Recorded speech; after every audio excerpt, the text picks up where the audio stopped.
All right, welcome everyone to episode 14 of the DENSI podcast. We have four panelists hanging out with us tonight, and I would love for them to introduce themselves to you. Let's start first with, let's go to Sandy. Tell us who you are, where you're from, what you do, and how many times you've been to Summer Institute. Thanks, Brandon. It's nice to be back.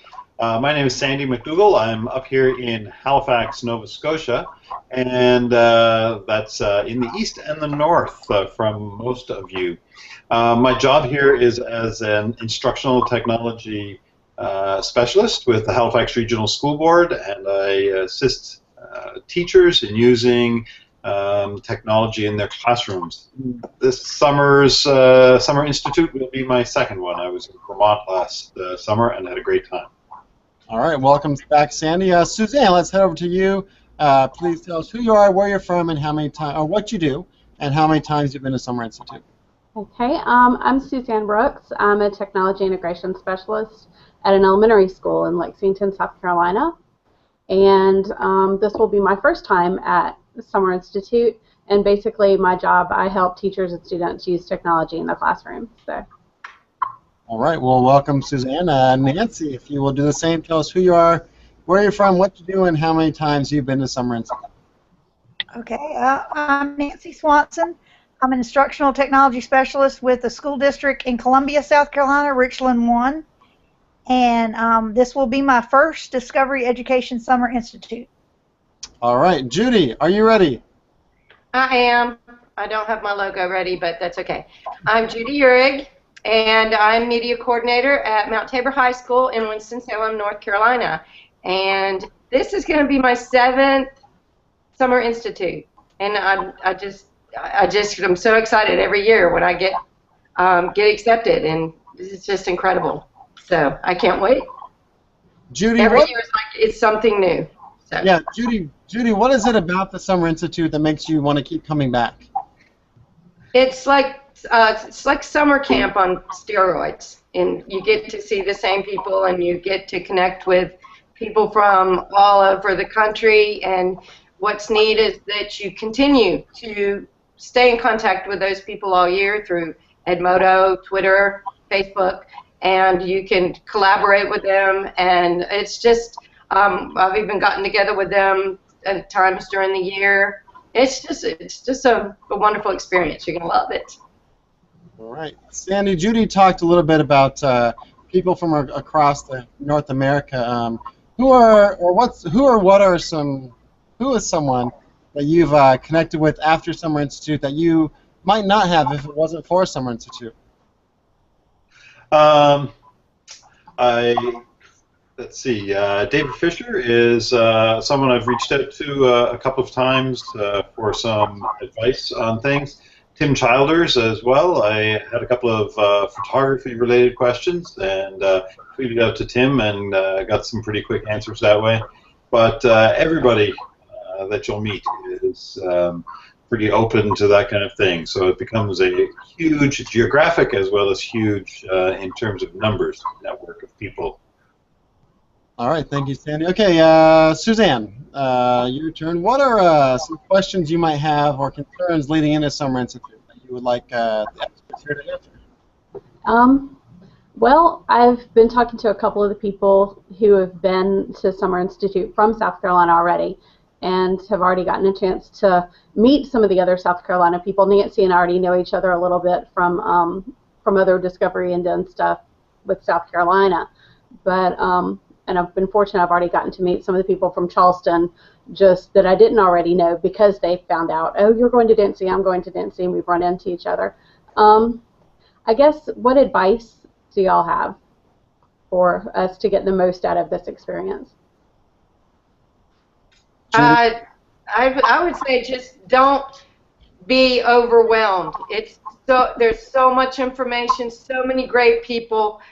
Just so much happening, and don't try to suck it all in at one time and do everything. It kind of processes over the year after you leave, and it's just take it easy, enjoy it, meet as many people as you can, and participate, and win the DEN Amazing race. That's the plus.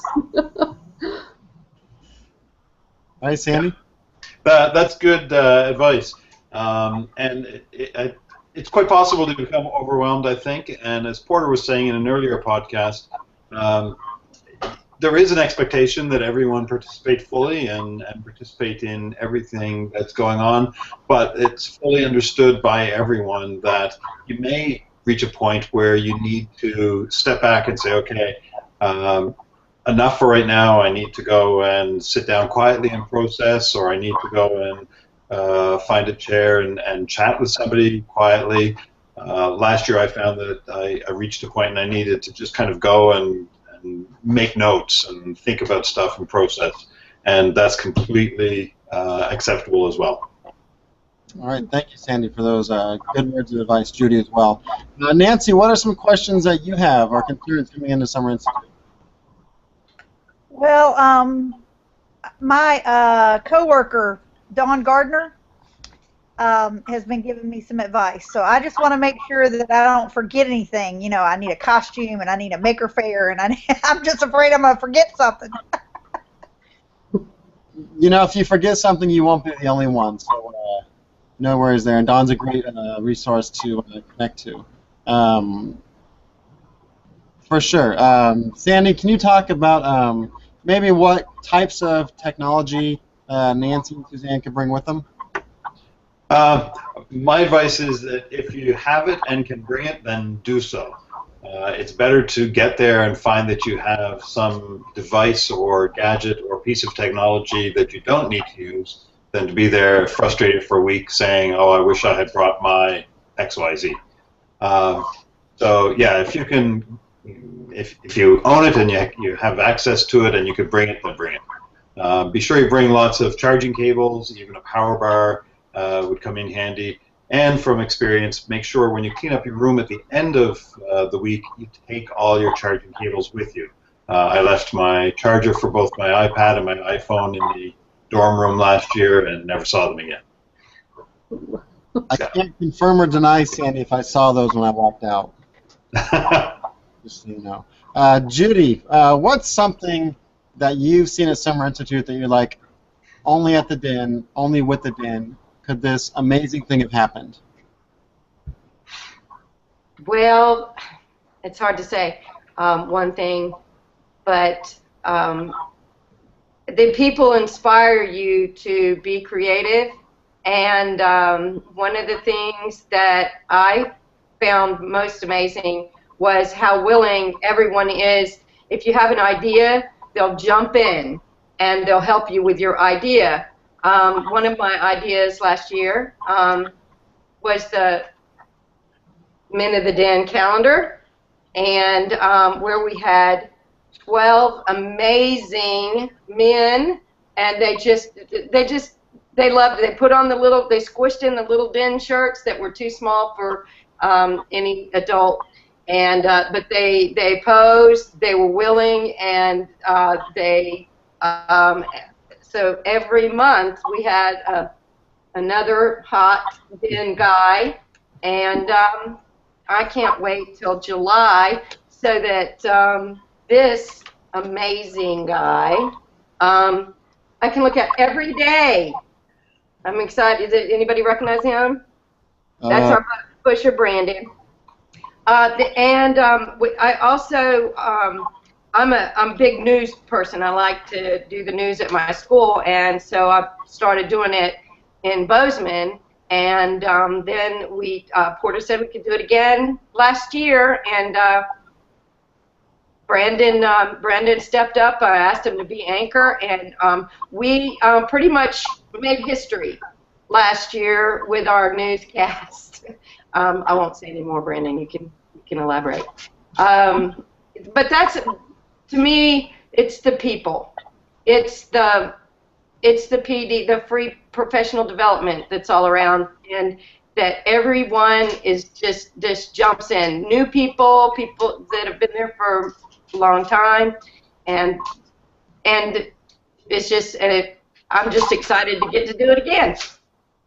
My calendar does not include July, just so you know. What? Nancy Nancy and Suzanne, this next question is for you. I'm going to come to you, Nancy, first. What is your Summer Institute story, Nancy? Why did you first apply for the Summer Institute?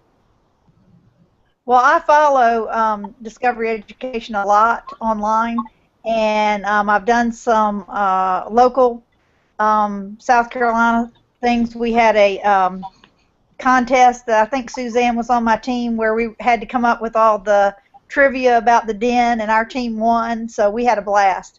So I just keep hearing great things about it. I've been a star since 2010, and I just wanted to join the fun. You will definitely have some fun, Nancy. Suzanne, same question to you. What was it that made you first want to apply for Summer Institute? Okay, I've been on the South Carolina Leadership Council for the past couple of years, and Amy Dent and Karen Ogan have both encouraged me in the past to apply, but I was, I guess, a little nervous about it. But this past fall was applied with a couple of other South Carolina people, and we went to the Den Ghost Country, and that was in Nashville, and that was my real first kind of regional Den experience, and got an opportunity just to meet some really neat people and learn a lot from them, and so that really kind of, I guess, pushed me over the edge that I wanted to be more involved and have, really have this opportunity. So very excited about it. So you have some experience in Tennessee then? Just that weekend. So. Well, I'm sure others will look to you for some little tips here and there, help them out. Since I'm calling you a Tennessee expert now. You've been there for a weekend. Oh, good. All right. Well, guys, we're just about out of time here. Time flies when you're having fun. Thank you all for joining us. I want to give you all one last chance for a last word about Summer Institute, maybe anything you're feeling about or anything like that. But before I do that, as always, I want to point you over to DENSI2014.com for all of your Discovery Education resources. Be sure to hit up the Google spreadsheet and Moto group as well.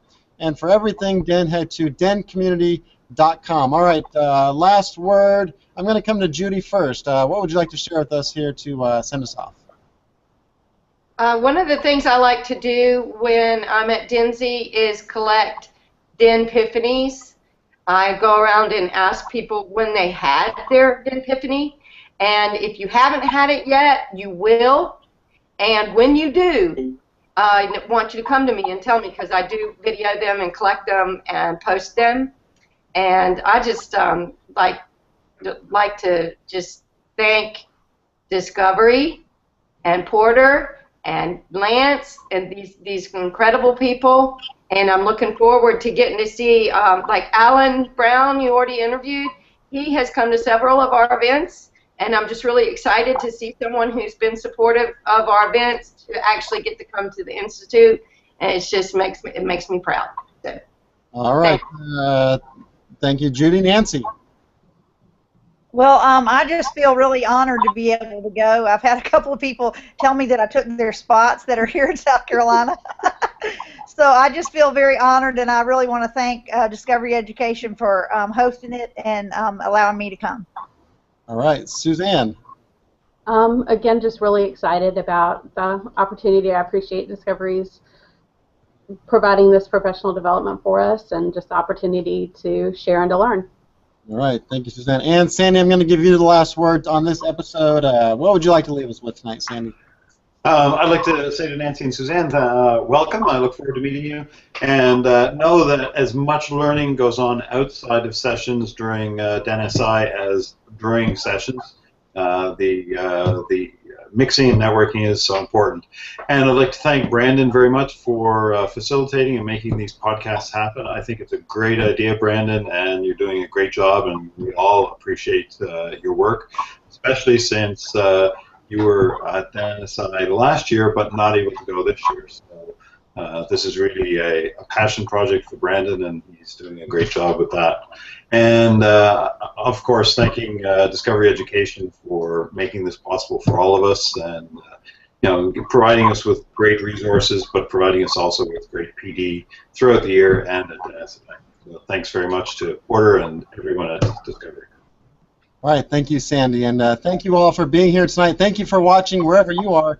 Join us next time for episode 15 of the DENSI podcast, and don't forget to to subscribe to get all the latest DENSI podcasts. Have a good night, everyone. Thanks, Brandon, and it's a little